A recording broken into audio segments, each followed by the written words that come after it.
سلام عزیزان. یعنی ضعیفتر و به حساب سخت‌ترین شغلی که میشه به حساب روش چیز کرد شغل مسافر کشیه. اون مسافر کشی شخصی که اصلا نه بیمه ای دارن نه جایی حمایت میشن، بعد صبح تا شب بعد بیان کنار میدون ترمینال یا میدون داخل شهر، فرق نمیکنه، یا تو دور بزنن تا کم بتونن یه لقمه نون برای در بچه‌شون در بیارن. و یکی از سخت‌ترین شغل‌ها با درآمدهای امروز، هزینه ها بالا،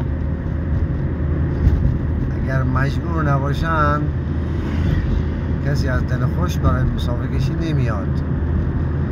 با این ترافیک، با این گرمای هوا، با استهلاک‌های بالا، با کرایه‌های ضعیف،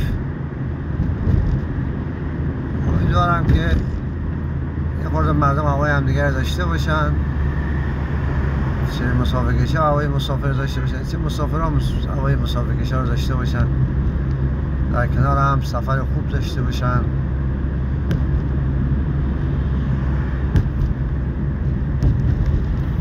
طوری باشه که همه از همدیگه راضی باشن.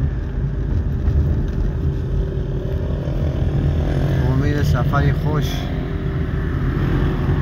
برای همه عزیزان. شب گرمی بخیر. گرگان ساعت 11:30 شب. وقت همگی بخیر. خداحافظ.